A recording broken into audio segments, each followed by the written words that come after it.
ನನಗೆ ಯಾಕೋ ಗಾಬರಿ ಆಗತ್ತೈತಿ. ಡಾಕ್ಟರ್ ಕರ್ಕೊಂಡ್ ಬರ್ತೀನಿ ನಾನು. ಏ ತಮ್ಮ, ಡಾಕ್ಟ್ರ ಯಾಕು ಬ್ಯಾಡ ಬಾರ ತಮ್ಮ. ಎಂತ ಸಣ್ಣ ವಿಷಯಕ್ಕೆಲ್ಲ ಡಾಕ್ಟರ್ ಯಾಕೆ ಬೇಕು? ನಡಿ ಒಳಗೆ ಕರ್ಕೊಂಡು.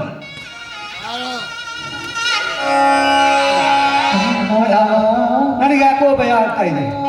ಗಂಗಾ, ಏ ಗಂಗಾ, ನಿನಗೆ ನಿಜವಾಗಲು ಪಿತ್ತಾಗಿದೆಯೋ ಇಲ್ಲ ಕತ್ತಿನಿಂದ ಈ ರೀತಿ ಮಾಡ್ತಿರ್ವೆ? ಅಣ್ಣ, ನಾನು ಡಾಕ್ಟರ್ ಕರ್ಕೊಂಡು ತಮ್ಮ ಪ್ರಕಾಶ, ಬ್ಯಾಡ ಅಂತ ಹೇಳಿದ್ದಲ್ಲೋ. ಅಲ್ಲ, ಇಷ್ಟಕ್ಕೆಲ್ಲ ಡಾಕ್ಟರ್ ಕರ್ಕೊಂಡ್ ಬಂದ್ರ ಆ ಡಾಕ್ಟ್ರು ನಾಡಿ ಪರೀಕ್ಷೆ ಮಾಡಿ ಇಲ್ದದೊಂದು ರೋಗ ಹೇಳಿ ಚಿಂತೆ ಹಚ್ತಾರ. ಬ್ಯಾಡ ತಮ್ಮ, ಬ್ಯಾಡ. ಅಣ್ಣ, ನೀನೇಕೆ ಇಷ್ಟೊಂದು ಗಾಬರಿಯಾಗಿರುವೆ? ಗಂಗಾಳಿಗೆ ಏನೂ ಆಗಿಲ್ಲ ಅಂತ ಸಮಾಧಾನ ಹೇಳುವ ನನಗ ನೀ ಯಾಕೆ ಇಷ್ಟು ಗಾಬರಿಯಾಗಿರುವೆ? ನಿನ್ನ ಮಾತುಗಳೇಕೆ ನಡುಗುತ್ತಿವೆ? ನಿನ್ನ ಕೈಗಳೇಕೆ ನಡುಗುತ್ತಿವೆ? ಅದು ಅಲ್ಲದೆ ನಿನ್ನ ಮುಖದ ಮೇಲೆ ಬೆವರು. ನನ್ನ ಮುಖದ ಮೇಲೆ ಬೆವರ? ಇಲ್ಲಪ್ಪ, ನಾ ಅಲ್ಲಿ ಹೋತಮ್ಮ ಅಣ್ಣ ಅಂತ ಹೋದ್ರಿದ್ದಿ ಗಾಬರಿಯಾಗಿ ಓಡಿ ಬರೋಕೆ. ಗಂಗಾ ಹಿಂಗ ಆಗೈತಿ ಅಂತ ಗಾಬರಿಯಾಗಿ ನಟಿಕ್ಮಲ್ಪ. ಅದಕ್ಕೆ ಬಾಯಿ ಮಾತು ತೋರಿಸ್ಕೊಂಡ ಹೋತಮ್ಮ. ಏನಾಗಿತ್ತಮ್ಮ? ಏನಾಗಿಲ್ಲ. ಇಲ್ಲಣ್ಣ, ಅಲ್ಪ ಸ್ವಲ್ಪ ನಾಡಿ ವಿದ್ಯೆ ಬಲ್ಲ ನನಗೆ ಇದು ಯಾವುದೋ ಕಲುಷಿತ ಆಹಾರ ಸೇವಿಸಿದರಿಂದಾದ ವಾಂತಿ ಅಲ್ಲ ಅಂತ ಅನ್ಸಾಕತ್ತೈತಿ. ಯಾವ ಅನಾರೋಗ್ಯನೂ ಇಲ್ಲ, ಯಾವ ಕಲುಷಿತ ಆಹಾರನೂ ಇಲ್ಲ. ಇದು ಇದು ನಿಮ್ಮಿಬ್ಬರಲ್ಲಿ ಯಾವುದೋ ಒಂದು ಸತ್ಯ ಅಂತರಂಗದಲ್ಲೂ ಕಣ್ಣು ಮುಚ್ಚಿ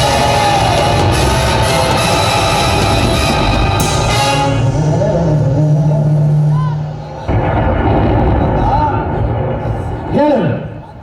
ಮೋದಿ ಮಾಡಿಕೊಳ್ಳುವಂತಹ ರೋಗ ನಿನಗೇನೈತೆ ಹೇಳು. ಏ ಮಾಮ, ಹಿಂಗ ಹೆದರಿಸಿ ವಾಂತಿ ಯಾಕತ್ತೆ ಅಂತ ಕೇಳಿದ್ರೆ ನಾನು ಏನು ಹೇಳಬೇಕು? ಮಾಮ, ಇಷ್ಟೊತ್ತಿನವರೆಗೂ ಚಂದಾಗಿ ಮಾತಾಡಿ ಈಗ ಹೆದರಿಸಕತ್ತನ. ನೀನು ಹೇಳಿ ಮಾಮ ಅವನಿಗೆ. ಸಣ್ಣ ಹುಡುಗಿ ಸಂಸಾರ ಅಂದ್ರೆ ಏನು ಅಂತ ಗೊತ್ತಿಲ್ಲ ಆಕೆಗೆ. ಆಕೆ ಹೀಗೆ ಹೆದರಿಸಿ ಕೇಳಿದ್ರೆ ಏನ್ ಹೇಳ್ತೈತೋ ತಮ್ಮ ಹಸುಗೂಸ.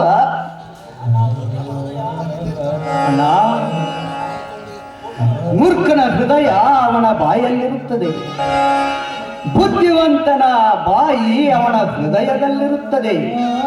ಅಂದಾಗ ನಿನ್ನ ಹೃದಯದಿಂದ ಮಾತುಗಳು ಬರಬೇಕೆನ್ನುವ ಆಸೆ ನನ್ನದಾಗಿದೆ.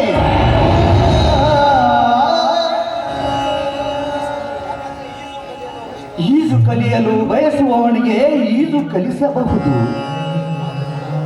ಆದರೆ ಮುಳುಗುವವನಿಗೆ ಯಾರು ಕಲಿಸುವ ಅವಶ್ಯಕತೆಯೂ ಇಲ್ಲ. ಮನುಷ್ಯ ಮುಳುಗಲು ಕ್ಷಣ ಮಾತ್ರ ಸಾಕು, ಆದರೆ ಈಜು ಕಲಿಯಲು ವರ್ಷಗಳೇ ಬೇಕು. ಅಣ್ಣ, ನಾನೇನು ಈಜಬೇಕು ಇಲ್ಲ ಮುಳುಗಬೇಕು ನೀನೇ ಹೇಳು. ತಮ್ಮ, ಹಿಂಗೆ ಓಟ ಕೇಳಿದ್ರ ಅಕ್ಷರ ಜ್ಞಾನ ಇದ್ದಾವನ ಏನಂತ ಉತ್ತರ ಹೇಳ್ಬೇಕು ತಮ್ಮ? ಏನಂತ ಉತ್ತರ ಹೇಳಿ. ಹುಟ್ಟಿದ ಮನುಷ್ಯ ಜೀವನದಾಗ ನೋಡು, ಒಂದೊಂದು ದಿನಾನು ಸಮುದ್ರದ ಪಯಣ ಇದ್ದಂಗಪ್ಪ, ಪಯಣ ಇದ್ದಂಗ. ಆ ಸಮುದ್ರದಾಗ ಕಷ್ಟನು ತೆರಿಗಳನ್ನ ನೋಡಪ್ಪ ಲೆಕ್ಕಿಸದ ಈಜಬೇಕು, ಈಜಿ ದಡ ಸೇರ್ಬೇಕು ತಮ್ಮ. ಮನುಷ್ಯನ ಮನಸ್ಸಿನಲ್ಲಿ ಹರಿಯುವ ನದಿಯು ಯಾವಾಗಲೂ ಮೌನಿಯಾಗಿರುತ್ತದೆ, ಆದರೆ ಅದಕ್ಕೆ ಎಲ್ಲವೂ ತಿಳಿದಿರುತ್ತದೆ. ನನ್ನ ಒಡಲಿನಲ್ಲಿ ಮೀನು ಮೊಸಳೆ ತಿಮಿಂಗಲಗಳಿವೆ ಅಂತ ಅದು ಯಾರ ಮುಂದನೂ ಹೇಳೋದಿಲ್ಲ. ಎಂತ ಮಾಡ್ತಿದ್ದೀನಿ ನೀ ತಿಳ್ಕೊಂಡ ಹಂಗ ಏನು ನಡೆದಿಲ್ಲ ತಮ್ಮ, ಏನು ನಡೆದಿಲ್ಲ. ಅಷ್ಟಕ್ಕೂ ಇಷ್ಟೊಂದು ದೊಡ್ಡ ಮಾತ ಅಲ್ಲ.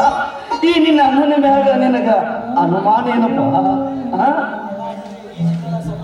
ಹಾಗಾದರೆ ಈಜಿ ದಡ ಸೇರಬೇಕೆನ್ನುವ ಆಸೆ ಹೊರತಿರುವುದು ನನ್ನ ತಪ್ಪ? ಇಲ್ಲ, ಈಜು ಕಲಿಸಲಾರದೆ ಸಮುದ್ರಕ್ಕೆ ತಳ್ಳುತ್ತಿರುವುದು ನಿನ್ನ ತಪ್ಪ? ಆದರೆ ಈಗ ನಾನು ಈಗಲೇ ಅಥವಾ ಮುಳುಗಿ ಹೋಗಲೇ? ತಪ್ಪ ಈಜಲಾರ್ದು ಹೆಂಗಪ್ಪ? ತಪ್ಪ ಸಮುದ್ರದ ಹೆಂಗೆ ತಪ್ಪ ಅಲ್ಲ ಈ ದಡ ಸೇರ್ಲಾರ ತಪ್ಪ ನಮ್ದ ಅಲ್ಲೇನೋ ತಮ್ಮ ನೋಡಪ್ಪ ಎಲ್ಲಾರು ಬದುಕು ಹರಿಯು ನದಿ ಇದ್ದಂಗ ಹಂಗ ಹರ್ಕೊಂತನ ಹೋಗುದ ಆ ನದಿಗೆ ನನ್ನ ನಡಬ್ರಕ್ಕ ಹಳ್ಳ ಕೊಳ್ಳ ಅಂತ ಸೇರ್ತಾನ ಇರ್ತಾವ ಅವ 10ಕ್ಕೆ 100 ಹಾಕಿ 100ಕ್ಕೆ 1000 ಆಗಿ ಹಂಗ ದೊಡ್ಡ ಹಾಕೋತನ ಸಾಕ್ತಾವಪ್ಪ ನದಿ ಹಂಗಪ್ಪ ಅದು ನಮ್ಮ ಜೀವನ ಹಂಗ ಸಾಕ್ಸುದ ಆದ್ರ ಕಡಿಕೊಂದು ಆ ನದಿಗೆ ಕಡಲ ಸೇರುದಾದ್ರ ಬಯಕೆ ಇರ್ತೈತೆ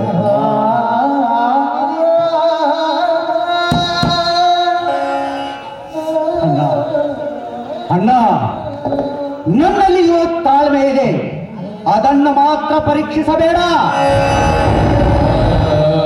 ಒಂದು ಯುದ್ಧ ಇನ್ನೊಂದು ಯುದ್ಧಕ್ಕೆ ದಾರಿ ಮಾಡಿಕೊಡುತ್ತದೆ. ಒಂದು ಸುಳ್ಳು ಇನ್ನೊಂದು ಸುಳ್ಳನ್ನು ಹೇಳುವಂತೆ ಪ್ರೇರೇಪಿಸುತ್ತದೆ. ಇದು ಕರ್ಮಭೂಮಿ, ಇಲ್ಲಿ ಕರ್ಮ ಅನಿವಾರ್ಯ. ಕರ್ಮ ಐಚ್ಛಿಕವಾಗಿರಬಹುದು ಅಥವಾ ಅನೈಚ್ಛಿಕವಾಗಿರಬಹುದು, ಆದರೆ ಕರ್ಮ ಕರ್ಮನೇ. ಕರ್ಮಕ್ಕೆ ಧರ್ಮದ ಬಣ್ಣ ಬೆಳೆದರೆ ಬದುಕು ಬಹಳ ದಿನ ಉಳಿಯಲ್ಲ.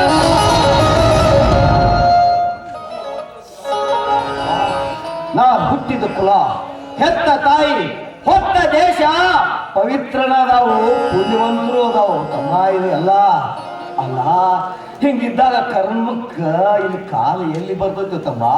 ಅಲ್ಲ, ಕರ್ಮದ ಮುಖಕ್ಕೆ ಧರ್ಮದ ಬಣ್ಣ ಹಚ್ಚುವಂತ ಹೀನ ಬುದ್ಧಿ ಅವನ ಅಲ್ಲಪ್ಪ, ದುಷ್ಟ ಬುದ್ಧಿ ಅವಲ್ಲ. ಹೆತ್ತ ತಾಯಿ ತನ್ನ ಎದೆ ಹಾಲು ಉಣಿಸಿದ್ರ ಅಷ್ಟ ಮುಗಿಲಿಲ್ಲನ. ಆ ಮಗುವಿನ ಮಾನಸಿಕ ಬೆಳವಣಿಗೆ ಬೇಕಾಗುವ ಭಾವನಾಮೃತವನ್ನು ದಾರಿ ಎರೆದಾಗ ಮಾತ್ರ ಅದು ಪರಿಪೂರ್ಣವಾಗಿ ಬೆಳೆಯಲು ಸಾಧ್ಯ.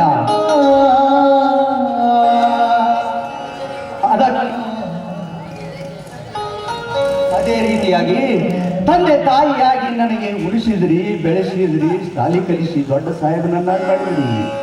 ಆ ಋಣ ನಾನು ಯಾರ ಜನ್ಮದಾಗೂ ಮರೆಯಕ್ಕೆ ಸಾಧ್ಯ ಇಲ್ಲ. ನಾ ಯಾವ ಜನ್ಮದಾಗೂ ಮರೆಯಕ್ಕೆ ಸಾಧ್ಯ ಇಲ್ಲ.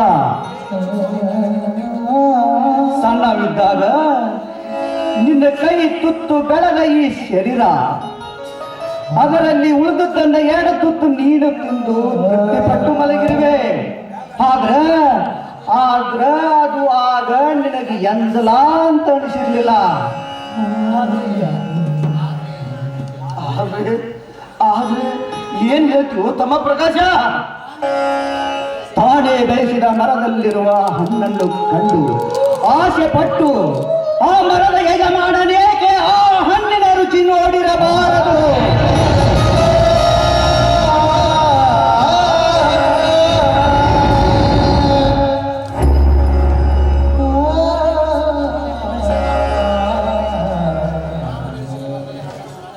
ನಾನು ಬೆಳೆಸಿದ ಮರದಲ್ಲಿರುವ ಹಣ್ಣನ್ನು ನಾನೇ ತಿಂದಿರುವೆ ಅಂತ ಹೇಳಿಬಿಡಲ್ಲ. ನಾನೇನು ಬೇಜಾರು ಮಾಡ್ಕೊಳ್ಳೋದಿಲ್ಲ, ಅಣ್ಣ.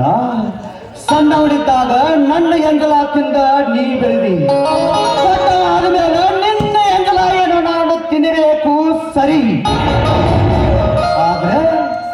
ಆದ್ರೆ ಇದಕ್ಕೆ ಈ ಸಂಪ್ರದಾಯ ನನ್ನ ಮನಸ್ಸು ಒಪ್ಪಲಾರದು. ನಮ್ಮ ಹಿತ್ತಲದಾಗಿನ ಮರದಾಗಿನ ಹಣ್ಣನ್ನ ನೀನು ಸವಿದ್ರೆಷ್ಟು, ನಾನು ಸವಿದ್ರೆಷ್ಟು. ಗಿಡನೂ ನನ್ನದ, ಹಣ್ಣು ನಮ್ಮದ ಅಲ್ಲನಪ್ಪ, ಅದನ್ನು ನಮ್ಮದಲ್ಲ. ಕಾದ ಕೆಬ್ಬನದ ಸೀಸನ್ ನನ್ನ ಕಿವಿಯಾಗ ಸುರಿದಂತ ಮಾತನ್ನ ಆಡ್ದಾಡುವ ತಮ್ಮ.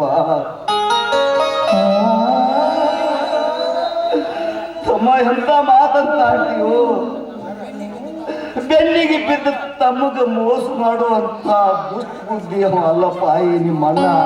ತಮ್ಮ ನಿನ್ನ ಕಾಲಿಗೆ ಬೇಕು.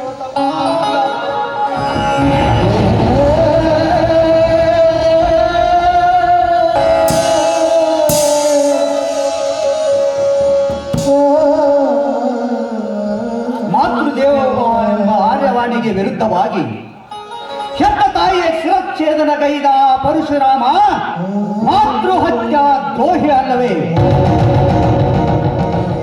ದೇವತೆಗಳ ರಾಜ್ಯ ನೆನೆಸಿಕೊಂಡಿರುವ ದೇವೇಂದ್ರ ಅಹಲ್ಯ ಸರಸ ಮಾಡಲಿಲ್ಲವೇ? ಇದನ್ನರಿತ ಗೌತಮ ಮಣಿಯು ಅಹಲ್ಯೆಗೆ ಶಿಲೆಯಾಗಿ ಬೀಳೆಂದು ಶಾಪ ನೀಡಲಿಲ್ಲವೇ?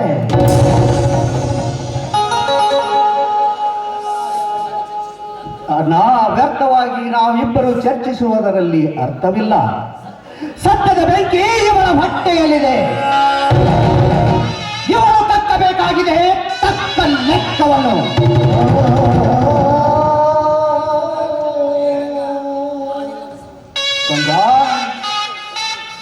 ನಾನಿಲ್ಲದ ಸಮಯದಲ್ಲಿ ಈ ಮನೆಯಲ್ಲಿ ನಿಮ್ಮಿಬ್ಬರಲ್ಲಿ ಏನು ನಡೆದಿದೆ ಬಗಳು?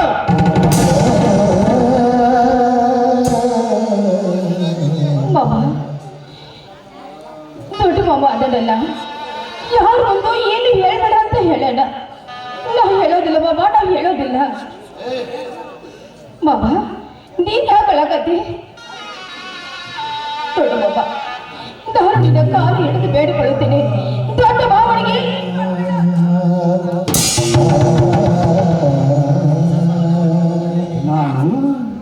ನಾ ಸಣ್ಣ ಇರುವುದರಿಂದ ನೀವಿಬ್ರು ಕೂಡಿ ತಿಳಿಸಿಬಿಟ್ರಲ್ಲ ನನಗೆ ಸೆಗಣಿನ. ಪ್ರೀತಿ ಎಂಬ ವಿಶ್ವಾಸದ ಪರದೆಯನ್ನು ನನ್ನ ಮುಖಕ್ಕೆ ಕಟ್ಟಿ ಅಲ್ಲ, ಈ ಮನೆಗೆ ನಾನು ದೊಡ್ಡವ, ನಾನಾ ಮೊದಲ ಮದುವೆ ಹಾಕಿನಿ. ಅದ್ರಾಗ ಈ ಗಂಗಾಳನ್ನ ಮದುವೆ ಹಾಕಿನಿ ಅಂದಿದ್ರ ನಾ ಎಲ್ಲಿ ಬ್ಯಾಡ ಅಂತಿದೋ ಯಪ್ಪ, ಎಲ್ಲಿ ಬ್ಯಾಡ. ಚಿಕ್ಕವರಿದ್ದಾಗ ಗಂಗಾ ನೀನು ಗಂಡ ಹೆಂಡತಿ ಅಂದವನು ನೀನ